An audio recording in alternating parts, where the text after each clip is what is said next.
जो है स्वामी दयानंद के बारे में पढ़ा रहे थे संस्कृत में।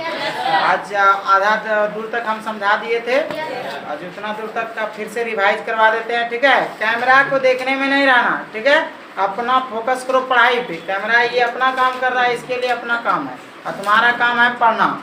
ठीक है, तो बताए थे कि जिस समय हमारे देश में आधुनिक काल था, मतलब आज भी आधुनिक काल है, लेकिन अभी तो वर्तमान समय चल रहा है। आधुनिक काल क्या होता है, अभी से थोड़ा दिन पहले 100-200 साल से लेकर अभी तक का एज लगभग आधुनिक काल था। तो आधुनिक काल में हमारे भारतीय समाज में और प्राचीन काल में भी कहा जाए, प्राचीन काल से लेकर आधुनिक काल में हमारे भारत में क्या था, कई प्रकार के रीति रिवाज ऐसे थे जो हमारे भारत के लोगों को क्या कर देते थे, इस धर्म को छोड़ करके, हिंदू धर्म को छोड़ करके दूसरा धर्म अपनाने के लिए बाध्य कर देते थे।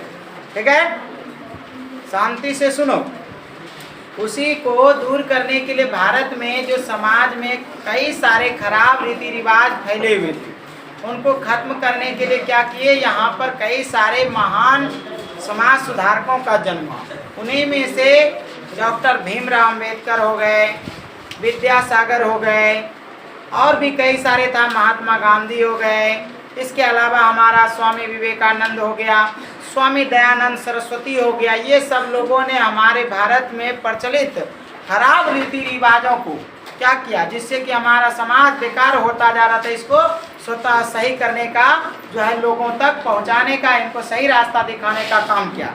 उसी में से स्वामी दयानंद के बारे में बताए थे कि मध्यकाल में हमारे भारत में क्या हुआ था, कई प्रकार के जो है गलत सलत जो है क्या था, रीति रिवाज फैला था, जैसे कि जातिवाद फैला हुआ था। इसके अलावा छुआछूत, धर्म में आडंबर, ये सब फैला हुआ था। इसके अलावा अनेक प्रकार के हिंदू समाज में जो दलित लोग रहते थे, इनको क्या किया जाता था, तो प्रताड़ित किया जाता था। इनको समाज में एक साथ रहने का अधिकार, बातचीत करने का अधिकार, समाज में जो है भोज में जाने का अधिकार, खाने पीने का अधिकार, या फिर किसी तरह का बिजनेस सूची जाति वालों के साथ करने का अधिकार नहीं होता था, शिक्षा ग्रहण करने का अधिकार नहीं होता था। ये सब यहाँ की त्रुटि था।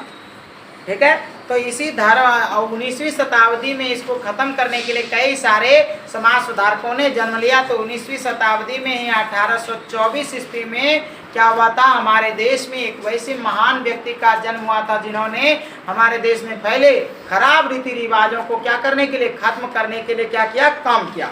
इसी में से बताए थे, गुजरात के टंकरा नामक गाँव में 1824 ईस्वी में क्या हुआ था, जन्म हुआ था किसका, हमारा स्वामी दयानंद का। इसके बचपन का नाम रखा गया था मूल शंकर। और मूल शंकर के जो फैमिली वाले थे, मतलब इनके पूरे जो परिवार थे, सब क्या थे, तो शिव के उपासक थे, मतलब शैव धर्म को मानने वाले थे। तो इसी कारण से इनके जो है घर पर क्या होते रहता, समय समय पर जागरण जो है, या फिर पूजा पाठ भगवान शंकर का, या फिर जितने भी तरह के संस्कार होते थे, कर्मकांड होते थे, सब चीज़ मनाया जाता था इनके यहाँ। ठीक है, एक बार की बात है कि यह जब छोटे उम्र के थे, बहुत छोटे बच्चे की तरह थे, तब क्या हुआ, इसके यहाँ पे मंदिर में शिवरात्रि के समय में क्या हुआ, जागरण का प्रोग्राम रखा गया।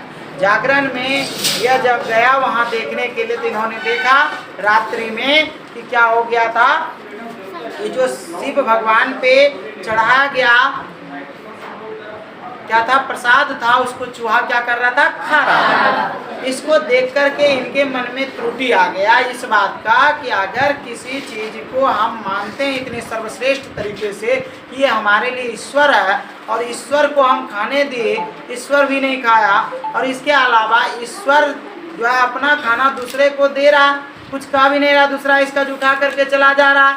इससे इनको लगा कि इस मूर्ति में भगवान का वास नहीं होता है। तब से इन्होंने मूर्ति पूजा का खंडन करना क्या कर दिया, शुरू कर दिया। मूर्ति पूजा से इनका विश्वास धीरे धीरे क्या हो गया, टूट गया, और ये कर्मकांड पर भी भरोसा नहीं रखने लगा। जबकि इनका पूरा फैमिली कैसा था, कर्मकांड में विश्वास करने वाले, पूजा पाठ में लीन रहने वाले व्यक्ति था, इसका फैमिली जैसा था।